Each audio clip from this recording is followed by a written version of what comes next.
السلام علیکم ورحمت الله وبرکاتو. محترم مسلمانانو ورونو، امید لرم چې ښه به یې، روغ او جوړ به یې، د صحت په جامو کې به پټ یې. ورونو، ستاسو په علم کې ده چې تېره شپه د پی ټي آی والا د شپې اذانونه وکړله او هغې ته یې نوم ورکړو میشنې نور، او د هغې دپاره هغې مخکې په سوشل میډیا باندې یو کمپین وچلو.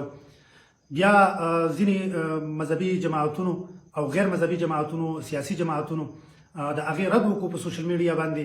د هغې نه په سوشل میډیا باندې یو لویه مسله جوړه شوله او یو جنګ جوړ شو د پی ټي آی والا او دغه رنګې د دې نورو جماعتونو ترمنځ. نو ما وغوښتل چې زه په دې باندې یو څو اصولي او بنیادي خبرې وکړم، تر پایه راسره پاتې شئ.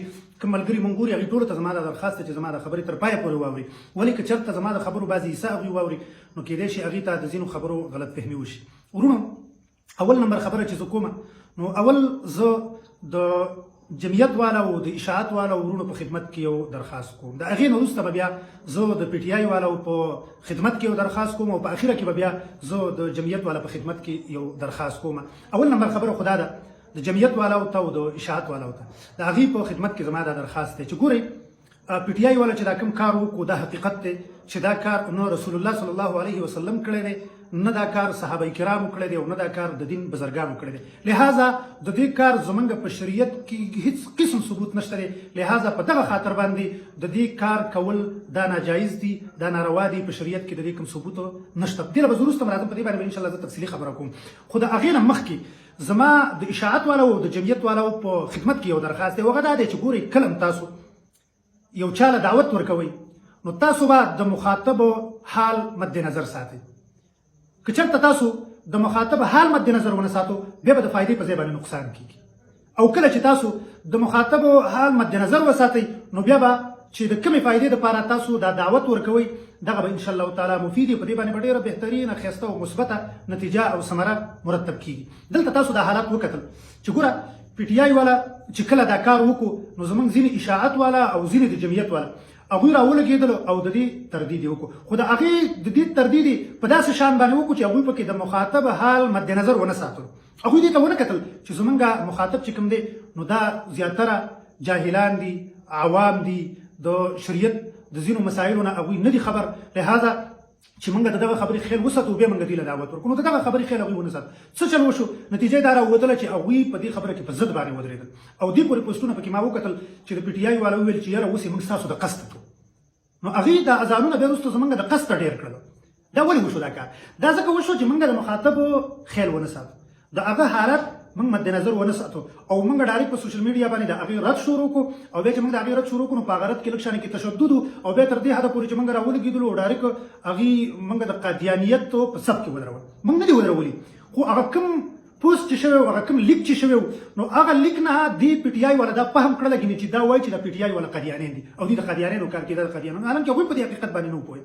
نو دغه لیک چې چا وکړو، کیدای شي دغه لیک چا د تعصب په بنیاد باندې کړی، خو دا لیک دغه شانې کې نه و پکار. اول خو د ټولو نه مخکې پکار دا وه چې موږ په ډېر یو بهترینې طریقې سره دې له دعوت ورکړی وی. په دې مسله باندې دا د پی ټي آی والا موږ پوهه کړي وي. نو چې پوهه کړي وی، بیا امکان و چې دا کار دومره حده پورې نه وی شوی، دومره مسله او دومره مشکل دې په سوشل میډیا باندې نه وی جوړ شوی. نو هر کله چې موږ او تاسو کله یو چا له دعوت ورکړو، پکار دا ده چې ښه په اخلاقو سره، بهترینې طریقې سره، او موږ د پوهه کولو کوشش وکړو. موږ د زړه د بړه اخیستلو کوشش ونه کړو. ولې که موږ د زړه د بړه اخیستلو کوشش وکړو نو بیا تاسو ته ما وویل که نه، دا یو معقول خبره ده، بیا به په دغې باندې منفي نتیجه او منفي ثمره مرتب کېږي، په دې باندې بیا مثبته نتیجه نشي. او که چېرته موږ دا فکر وکړو چې یاره د اصلاح وشي او د اصلاح په طریقې سره موږ دوی له دعوت ورکړو، نو دا حقیقت دی چې په دې باندې الله رب العزت به ډېرې ښایسته، بهترینې او مثبتې ښکلې نتیجې مرتب کوي. نو لهذا د دعوت په میدان کې موږ او تاسو له پکار دي چې موږ د مخاطب خیال وساتو، لکه څنګه چې په دې مسله کې د مخاطب خیال ونه ساتلی شو، د فایدې په ځای باندې نقصان وشو. هغوی د قصده چې کوم دی نو راولګېدلو او په سوشل میډیا باندې زموږ د قصده دا اذانونه وکړله او دا مسله دومره مخې ته لاړه. دا خو یو خبره وه. دویم نمبر خبره زما پی ټي آی والا ته ده. د هغوی په خدمت کې زما یو دا درخواست دی چې ګورئ ورونو، دا تاسو چې کوم کار وکړو دا کارو د شریعت په رڼا کې ناروا دی. ولې؟ ځکه چې دا کار رسول الله صلی الله علیه وسلم نه دی کړی، دا کار صحابه کرامو نه دی کړی، دا کار د دین بزرګانو تابعینو دا کار نه دی کړی. لہذا دا کار صحیح نه و، جایز نه و د شریعت د مخه.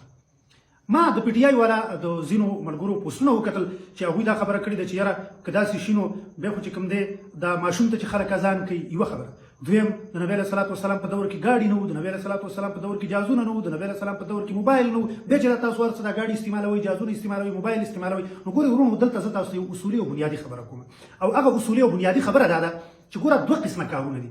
یو هغه کارونه دي چې د هغې تعلق د دنیا سره دی، دویم هغه کارونه دي چې د هغې تعلق د دین سره دی. هغه کارونه چې د هغې تعلق د دین سره دی، نو په هغې کار کې خامخا موږ او تاسو له د شریعت ثبوت ضروري دی. په کار دا ده چې دغه کار په شریعت کې وي او بیا یې موږ کوو. ولې که چېرته داسې شي چې دا کار موږ کوو د کار تعلق د دین سره دی او موږ او تاسو یې کوو او په شریعت کې نشته، نو الله رب العزت فرمایي چې الیوم اکملت لکم دینکم.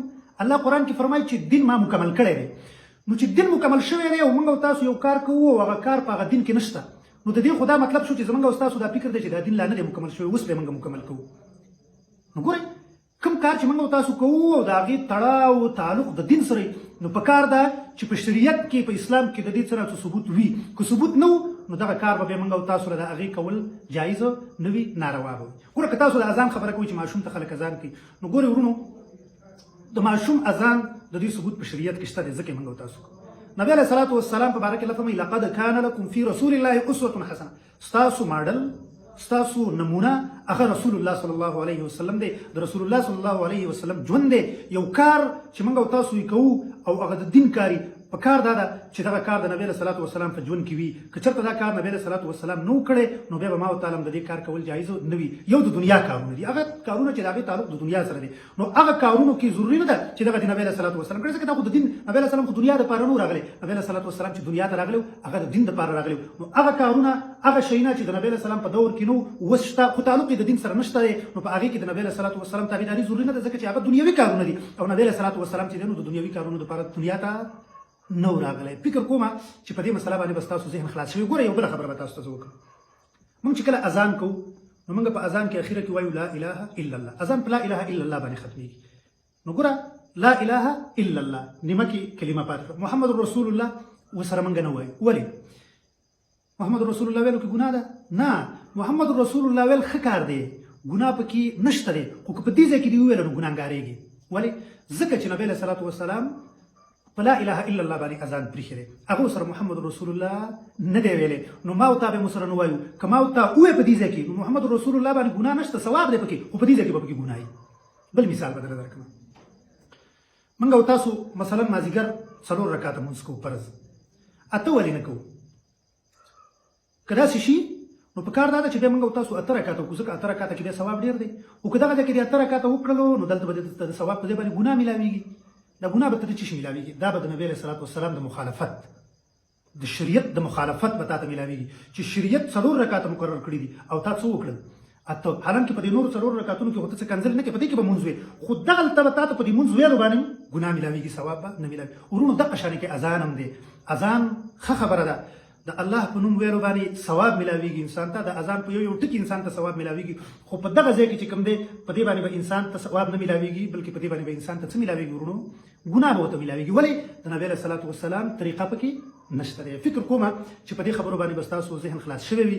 لهذا مهرباني وکړئ په داسې کارونو کې هېڅکله موږ په دې پوهېږو چې په دې کې زموږ د مولانو غلطي وه چې دعوت دا طریقه نه وه، لکه دا دوی چې څنګه په سوشل میډیا باندې د دې خبرې رد وکړو، دا طریقه نه وه. په کار دا وه چې تاسو په دې مسله باندې پوهه کړې وې او بیا یې رد کړی وې، نو تاسو به مخالفت هم نه وې کړی. مهرباني وکړئ په داسې مسایلو کې چې کوم دی چې کوم حق پرسته علما دي د هغې رهنمایي حاصلوئ، د هغې نه پوښتنه کوئ او په ضد باندې مه ودرېږئ.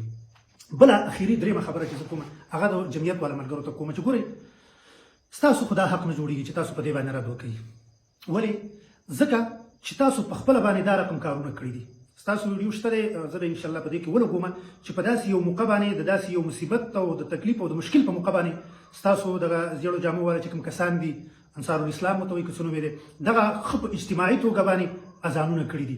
په هغه وخت کې چې کله موږ رد وکړو، ستاسو نه زموږ دا ګیله ده، په هغه وخت کې چې موږ کله د دې رد وکړو نو تاسو ویل چې پنجپیریان په هر څه کې بدعت راوباسي او په اذان کې اوس بدعت د کوم ځای نه راغی. نن چې پی ټي آی والا وکړو تاسو راولګېدل، یا هغوی هم څه کړل؟ قادیانیان کړل. لهذا ګوره چې کوم یو کار کوئ په اخلاص باندې کوئ. نو تعصب په بنیاد باندې مه کوئ چې ستاسو مثال پی ټی آی والا سره دښمني ده د دغه دښمنۍ په بنیاد باندې تاسو د دې خبرې رد کوئ چې په خپله کوي بیا پکې ګناه نه وي چې پی ټی آی والا وکړي بیا پکې څه ګناه لحاظه ستاسو دپاره هم ګناه ده پی ټی آی والا دپاره هم ګناه ده پنجپیري دپاره هم ګناه ده وهابي دپاره هم چې هر چا داسې یو کار وکړو د شریعت خلاف وو په شریعت کې د هغې څه ثبوت نه وو دا به ګناه وي او په دې باندې به دته ثواب نه میلاویږي نو ستاسو خو لحاظه بیخي د دې حق نه جوړېږي البته که نور کوم خلک چې هغوی د دې بدعت نه پاک وي او هغوی د دې خبرې رد وکړي د هغوی حق جوړېږي نو دې ته مې دا درخواست و چې کوم پی ټی آی والا ورونه دي هغوی ته زما دا درخواست دی او بله خبره دا کومه چې ګوره د پی ټی آی والا طرفداري نه کومه خو دا یو خبره کومه چې هغوی عوام دي هغوی چې کله په مسله باندې پوه شي که نه ګوره امي سړي کې دا کار دی دی چې کله په مسله باندې پوه شي نو دی بیا د مسلې نه رجوع کوي دی وایي چې یو دا کار مې د ګناه مولا چې ګناه وکړي مولا به خپلې ګناه نه رجوع نه کوي مولا د خپلې ګناه دپاره بیا څه وایي دلایل ولوي لکه تاسو چې دغه اذان لپاره دلایل ویل حالانکه پی ټی آی والا موږ ډېر کسان هم کتل په سوشل میډیا باندې چې هغوی د دې نه رجوع کړي ده چې وروره د دې سره زموږ تعلق نشته دی